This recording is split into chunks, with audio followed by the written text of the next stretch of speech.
Hello everyone, আমি প্রিয়াঙ্কা দে টাউটিরা। আজকে যে টপিকটা নিয়ে কথা বলবো সেটা হচ্ছে নাস্তিকদের একটা কোশ্চেন থাকে যে ঠাকুরকে কি কোনোভাবে কেউ দেখতে পেয়েছে? যে যাকে দেখা যায় না, যাকে সচক্ষে দেখা যায় না, দু চোখে দিয়ে আমরা ভরে দেখতে পারি না, ফিজিক্যাল ফর্মে যে নেই, তাকে আমরা কেন বিশ্বাস করবো? অনেকেই কোশ্চেনটা আছে। নর্মাল মানুষও অনেক সময় করে থাকে, রাগ উঠলে পরে ঠাকুরের উপর বিশ্বাস হারিয়ে ফেললে।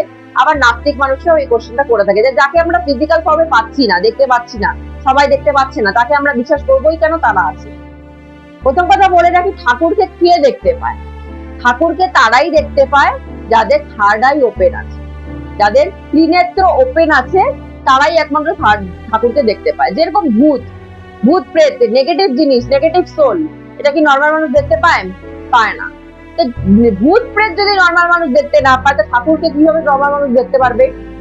ব্যাপারটা তো সেম, ব্যাপারটা তো সবাই সোল। তো ঠাকুর হচ্ছে পরমাত্মা, তার থেকে আমাদের সবাই আত্মার জন্ম হয়েছে। যারা নেগেটিভ আত্মা তারাও তো আত্মাই, সবাই তো আত্মা। তো আত্মাকে কিভাবে কেউ এই দু চোখে দিয়ে দেখতে পারে? কেউ পারে না।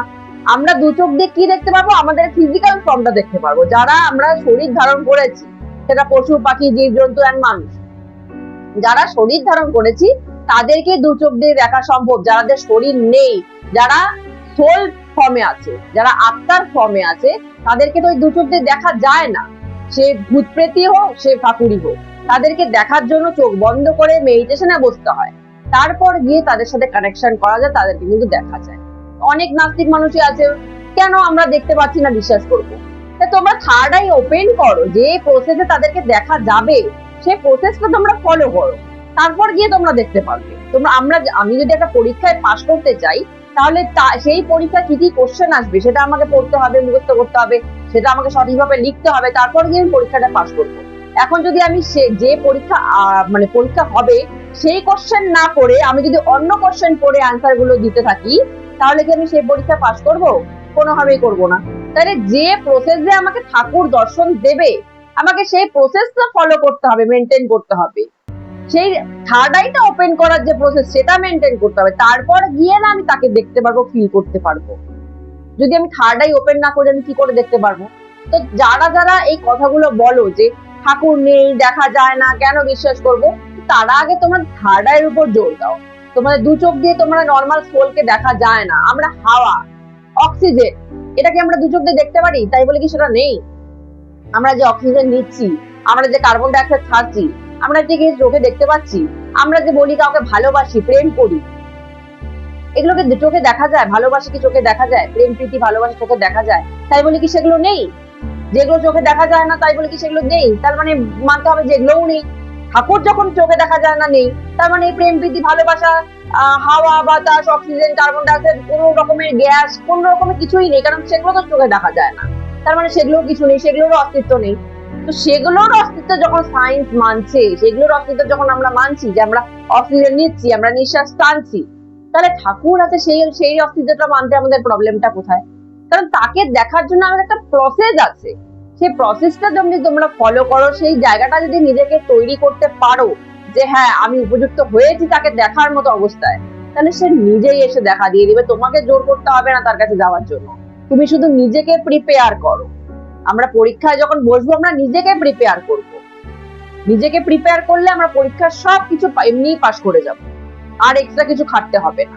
যদি আমরা নিজেরাই প্রিপেয়ার না হই, তাহলে ঠাকুরও আসবে না কাউকে দেখা দিতে। তার অত টাইম নেই, সস্তার টাইম নেই যে কাউকে সে দেখা দিয়ে বেড়াবে না, একদমই না। যদি তুমি নিজে সেই জায়গাটা উপযুক্ত হও, তোমাকে স্বপ্নের মধ্যে এসেও দেখা দিয়ে চলে যাবে। এবার বলবে স্বপ্নের মধ্যে, সেটা স্বপ্ন, একদমই না। স্বপ্নের মধ্যে বিশেষ করে ঠাকুর দর্শন হয়। ঠাকুরের মেন দর্শনটা স্টার্টিং হয় যারা স্পিরিচুয়াল লেভেলে আছে, যারা ঠাকুর দেখা স্টার্ট করেছে, তারা স্বপ্নের মাধ্যম দিয়ে প্রথম শুরু করেছে দেখা। মেডিটেশনের পরে দেখতে পায় মানুষের, আগে প্রথমে স্বপ্নের ফর্মেই ঠাকুর এসে দেখা দেয়। কারণ মানুষ এটা বোঝে না যে আমি স্বপ্ন দেখলাম না সত্যি ঠাকুর দেখলাম। মানুষ এটা বোঝে, মানুষ এটাকে স্বপ্নই ভাবে। কিন্তু না, যারা স্পিরিচুয়াল লাইনে আছে, যারা মেডিটেট করো, তারা যে স্বপ্ন দেখছো, ঠাকুর দেখছো, সেটা অরিজিনালি তোমাকে দর্শন দিচ্ছে। তারপর আসে মেডিটেশনের ফর্মে। যারা মেডিটেশনে বসে তারাও সবকিছু দেখে নিতে পারে, পুরো বিশ্ব ব্রহ্মাণ্ড তারা দেখে নিতে পারে। অনেকে আছে ফেস রিডার, আই রিডার, তারা কিছু তোমার নামও জানবে না, ডেট অফ বার্থও জানবে না, তারা মুখ দেখে পড়ে নিতে পারবে, তোমার আগের জন্ম পর্যন্ত তারা পড়ে নিতে পারবে। কি হবে? কি হয় পসিবল? কারণ তাদের থার্ড আই ওপেন আছে। এই জন্য তারা তোমার ব্যাপারে সব মুখ দেখে বলে দিতে পারছে। তো সেরকম থার্ড আই ওপেন থাকলে তুমি চোখ বন্ধ করেও ঠাকুরকে দেখতে পারবে, ঘুমিয়ে ঘুমিয়েও ঠাকুরকে দর্শন করতে পারবে। তো শুধুমাত্র সে ফিজিক্যাল ফর্মে নেই, কারণ সে বডিতে নেই। সে যখন বডিতে থাকবেন তখন সে অবতার হিসাবে এসেছেন, তখন তাকে বডিতে দেখা গেছে, ফিজিক্যাল ফর্মে দেখা গেছে। কিন্তু এখন তো সে ফিজিক্যাল ফর্মে নেই, অবতার হিসাবে নেই। এই জন্য তাকে দেখতে গেলে, তাকে ফিলিংস করতে গেলে চোখ বন্ধ করেই তাকে ফিলিংস করতে হবে। চোখ বন্ধ যখনই হবে দুটো চোখ, তখনই থার্ড আই ওপেন হবে। আমাদের এই খোলা চোখে কোনো সময় আমরা থার্ড আই ওপেন করতে পারবো না। যখন এই দুটো চোখ বন্ধ হবে তখনই থার্ড আই, আমরা যখন ফোকাস দিব, কোনো জিনিস জানতে গিয়ে আমরা ফোকাস দিব, তখনই থার্ড আইটা ওপেন হবে, তখনই আমরা জানতে পারবো। কারণ সে সোল ফর্মে আছে, ফিজিক্যাল ফর্মে নেই যে আমাদেরকে এসে ধরা দিবে, আমরা জড়িয়ে ধরতে পারবো। সোল ফর্মে আছে, তো তাদেরকে আমাদের থার্ড আই দিয়েই দেখতে হবে। তো যারা যারা বলো যে ঠাকুর নেই বা কিছু, তারা তোমরা প্রসেসটাকে ফলো করো। প্রসেসটা ফলো করার পরে যদি ভাবো যে দেখতে পাচ্ছ না, তাহলে বলো ঠাকুর নেই। যদি প্রসেসটা ফলো করার পর দেখতে পাচ্ছ, তার মানে অবশ্যই সে আছে। তো আজকে এখানেই স্টপ করছি। জয় গুরু।